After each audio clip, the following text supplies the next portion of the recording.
April Raintree, Chapter 1. Memories. Some memories are elusive, fleeting, like a butterfly that touches down and is free until it is caught. Others are haunting. You'd rather forget them, but they won't be forgotten.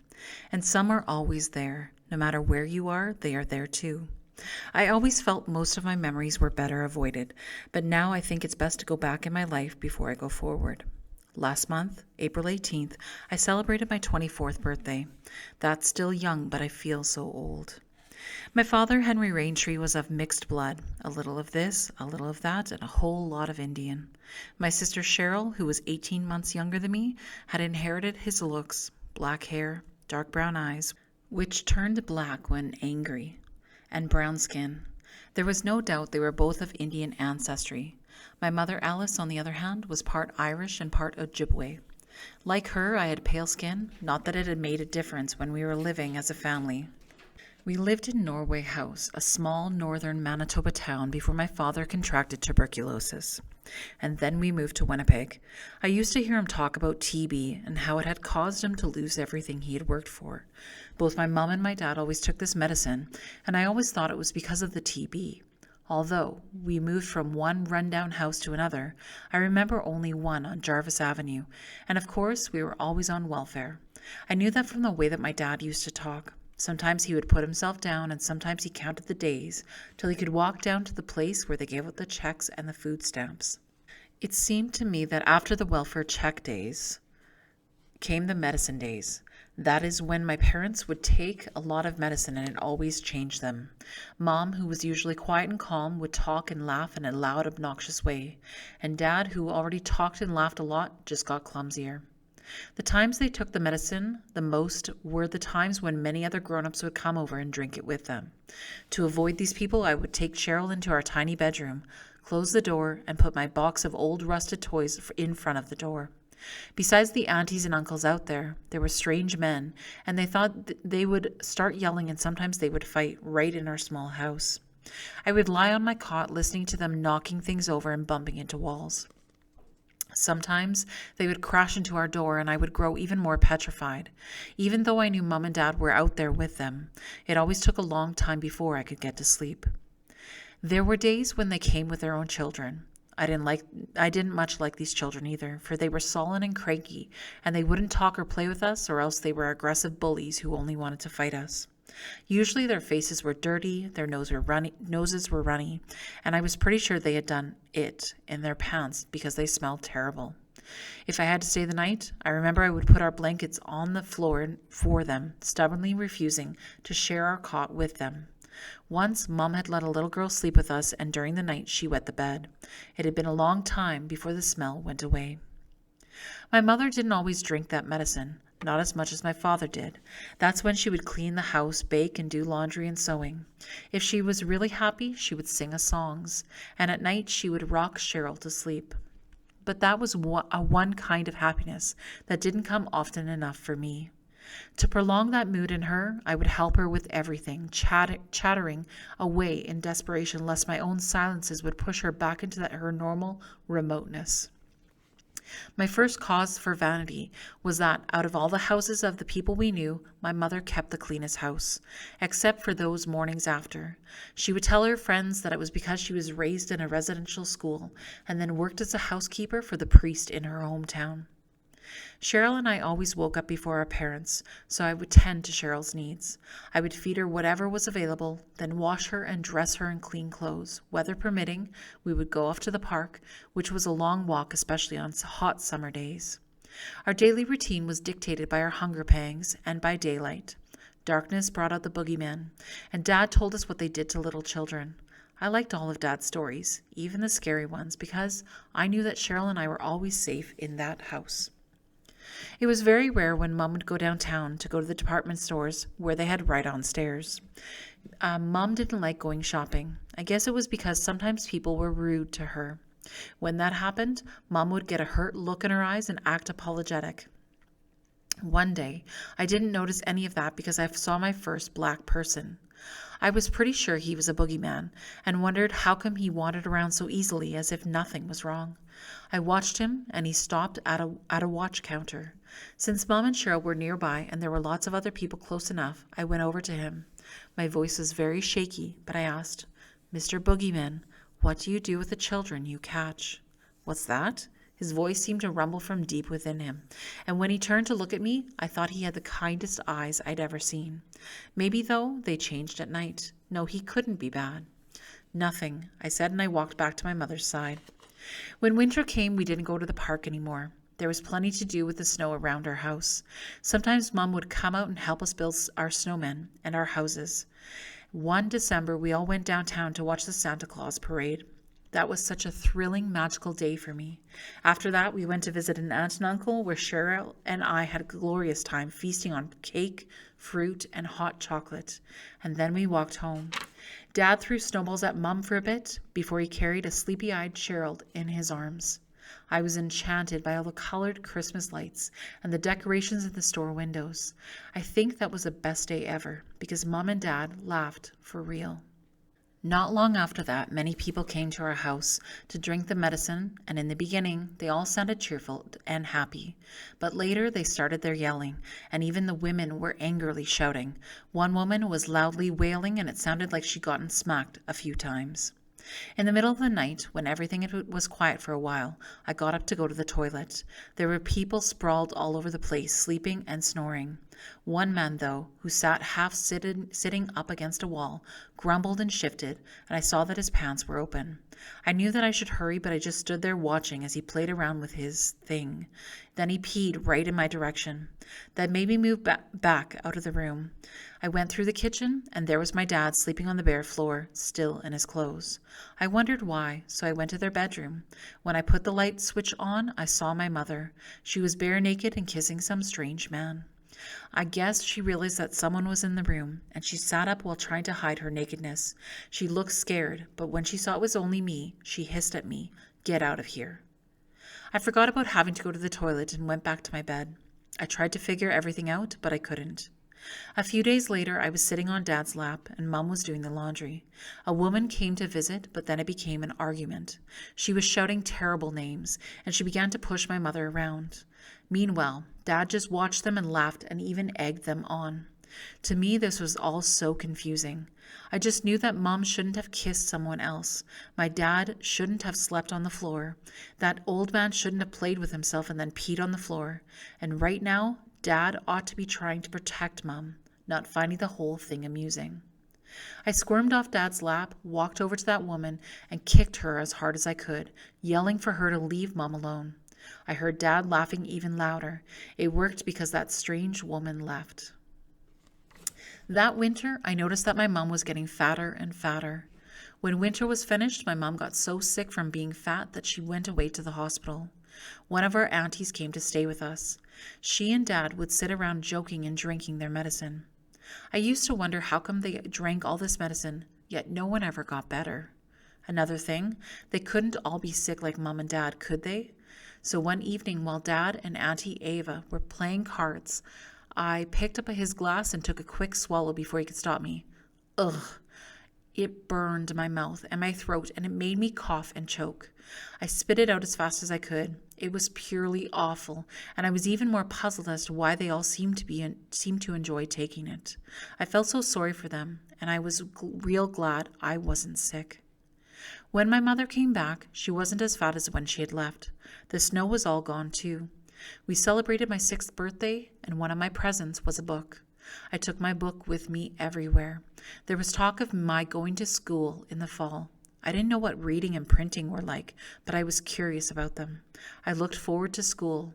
I promised Cheryl that I would teach her reading and printing as soon as I knew how, but for the time being, I would pretend to read to Cheryl, and as I turned the pages of my book, like Mom did, I would make up stories to match the pictures in the book.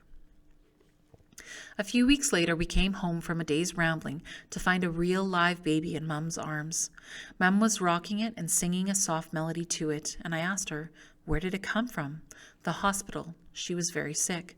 She's your new little sister, Anna." "Will she have to take that medicine? It tastes awful," I said, pitying the baby for being sick. "No, she drinks milk. The nurse came this morning and helped me prepare some," Mum answered. I knew from the way she talked that she hadn't had any medicine so far, and I hoped that from now on she wouldn't have to take it anymore. I studied the baby for a while. It was so tiny and wrinkled. I decided I'd much rather play with Cheryl. That summer, Cheryl and I spent whole days at the park. I'd make us sandwiches of bread and lard so we wouldn't have to walk home in the middle of the day. That's when it seemed the hottest.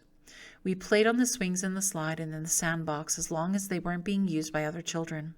We would build sand castles and install caterpillars and ladybugs in them. If the other children were there, we would stay apart from them and watch the man mow the park grass, enjoying the smell of the fresh-cut lawns and the sound from the motor of the lawnmower. Sometimes the droning noise lulled Cheryl to sleep, and I would sit by her to wait for her to wake up. There were two different groups of children that went to the park. One group was brown-skinned children who looked like Cheryl in most ways. Some of them even came over to our house with their parents, but they were dirty-looking and they dressed in real raggedy clothes. I didn't care to play with them at all.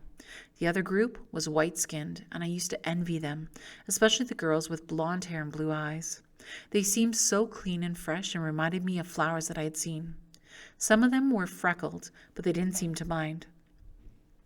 To me, I imagined that they were very rich and lived in big, beautiful houses, and that there was so much that I wondered about them. But they didn't care to play with Cheryl and me. They called us names and bullied us. We were ignored completely only when both groups were at the park. Then they were busy yelling names at each other. I always thought that the white-skinned group had the upper hand in name-calling. Of course, I didn't know what Jew or the other names meant. Cheryl was too young to realize anything. She was usually happy-go-lucky. Our free, idle days with our family came to an end one summer afternoon. We came home and there were some cars in front of our house. One had flashing red lights on it, and I knew it was a police car. When we entered the house, Mom was sitting at the table, openly weeping, right in front of all of these strange people. There was empty medicine bottles on the small counter and the table, but I couldn't figure out why the 4 people were there. A nice-smelling woman knelt down to talk to me. "My name is Mrs. Gray. I bet you're April, aren't you? And this little girl must be Cheryl." She put her hand on Cheryl's head in a friendly gesture, but I didn't trust her. I nodded that we were April and Cheryl, but I kept my eyes on my mother. Finally, I asked, "Why is Mom crying? Did you hurt her?" "No, dear. Your mother is ill, and she won't be able to take care of you anymore. Would you like to go for a car ride?" the woman asked. My eyes lit up with interest. We'd been in a taxi a few times, and it had been a lot of fun. But then I thought of baby Anna. I looked around for her. "Where's Anna?" "Anna's sick," the woman answered. "She's gone to the hospital. Don't worry. We'll take you for a ride to a nice clean place. You and Cheryl, okay?" That was not okay. I wanted to stay. "We can stay with Daddy. He will take care of us. You can go away now," I said. It was all settled. But Mrs. Gray said in a gentle voice, "I'm afraid not, honey. We have to take you and Cheryl with us. Maybe if your mommy and daddy get well again, you can come and live with them again." The man who was with Mrs. Gray had gone to our bedroom to get all of our things. He came back with a box. I was more worried, and I looked from the woman to the man, then over to one policeman who was looking around, then to the other who was writing in a notepad. I finally looked back at my mom for reassurance. She didn't look at me, but I said in a very definite manner, "No, we better stay here." I was hoping Dad would walk in and he would make them all go away. He'd make everything right. The man with the box leaned over and whispered something to my mother. She forced herself to stop sobbing, slowly got up, and came over to us. I could see that she was struggling to maintain control. "April, I want you and Cheryl to go with these people. It will only be for a little while. Right now, Daddy and me, well, we can't take care of you. You'll be all right. You be good girls for me. I'm sorry." She couldn't say any more because she started crying again. I didn't like to see her this way, especially in front of these people. She hugged us, and that's when I started crying, too. I kind of knew that she was really saying goodbye to us, but I was determined that we were not going to be taken away. I clung to my mom as tight as I could. They wouldn't be able to pull me from her, and then they would leave. I expected Mom to do the same. She didn't. She pushed me away, into their grasping hands. I couldn't believe it. Frantically, I screamed, "Mommy, please don't make us go. Please, Mommy, we want to stay with you. Please don't make us go. Oh, Mom, don't." and I tried hard to put everything into my voice, sure that they would all come to their senses and leave us be. There were a lot of grown-up things I didn't understand that day. My mother should have fought with her life to keep us with her. Instead, she handed us over. It didn't make any sense to me. The car door slammed shut on us. "Please don't make us go," I said in a subdued, quiet voice, knowing at the same time that I was wasting my time. I gripped Cheryl's hand, and we set off into the unknown. We were both crying and ignoring the soothing voices from the strangers in front. How could Mum do this to us? What was going to happen to us? Well, at least I still had Cheryl. I thought this to myself over and over again. Cheryl kept crying, although I'm not sure she really knew why. She loved car rides, but if I was crying, I'm sure she felt she ought to be crying too. We were taken to an orphanage. When we got there, Cheryl and I were hungry and exhausted. Inside the large building, all the walls were painted a dismal green. The sounds we made echoed down the long, high-ceilinged corridors. Then this person came out of a room to greet us. She was dressed in black from head to foot, except for some stiff white cardboard around her neck and face. She had chains dangling around her waist, and she said her name was Mother Superior, and she'd been expecting us. My eyes widened in fear. It was even worse than I had imagined. We were being handed over to the boogeyman for sure. When Mrs. Gray and the man said goodbye and turned to leave, I wanted to go with them, but I was too scared to ask. Mother Superior took us into another room at the far end of the corridor. Here, another woman dressed the same way undressed us and bathed us. She looked through our hair for bugs, she told us. I thought it was pretty silly, because I knew that bugs lived in trees and grass and not in people's hair. Of course, I didn't say anything, even when she started cutting off my long hair. I was thinking that this was like the hen my mother had gotten once. She plucked it clean and later we ate it. I sat there, wondering if that was now to be our fate, wondering how I could put a stop to this. Then the woman told me she was finished, and I was relieved to find that I still had some hair left. I watched her cut Cheryl's hair and reasoned that if she was taking the trouble to cut straight, then we had nothing to fear. Between yawns, Cheryl complained that she was hungry, so afterwards we were taken to a large kitchen and fed some of the day's leftovers. When we were finished eating, we were taken to the infirmary and put to bed. It felt as if we were all alone in that pitch-black space. During the night, Cheryl groped her way to my bed and crawled in with me. That was the last night we'd share the same bed, or be really close, for a long time. The next day, Cheryl was placed with a group of 4-year-olds and under. I found out from the other children that the women were called nuns, that they were very strict, at least the ones who tended to my group. I'd seen the ones who looked after the younger children smile and laugh, but whenever I saw Mother Superior, she always seemed so unruffled, always dignified and emotionless. But the ones who took turns looking after us gave us constant orders, and that made my head spin. One would want us to hurry like this and that. Another would scold us for hurrying. Like at mealtime, I was told, "Don't gulp your food down like a little animal." Eventually, I figured out what the different nuns wanted and avoided many scoldings. My parents never strapped us, and I had never had to think about whether I was good or bad. I feared being ridiculed in front of the other children. I feared getting the strap. I feared even a harsh word. When I was quietly playing with some toy and somebody else wanted it, I simply handed it over. I longed to go over to Cheryl and to talk and play with her, but I never dared cross that invisible boundary. Most of my misery, however, was caused by the separation from my parents. I was positive that they would come for Cheryl and me. I constantly watched the doorways and looked out the front room windows, always watching, always waiting, in expectation of their appearance. And sure enough, one day I saw my dad out there, looking up at the building. I waved to him and I wondered why he didn't come to the door, why he just stood there, looking sad. I turned from the window and saw that the attending nun was busy scolding a boy, so I left the room and I went to look for Cheryl. I found her down the hall in another room.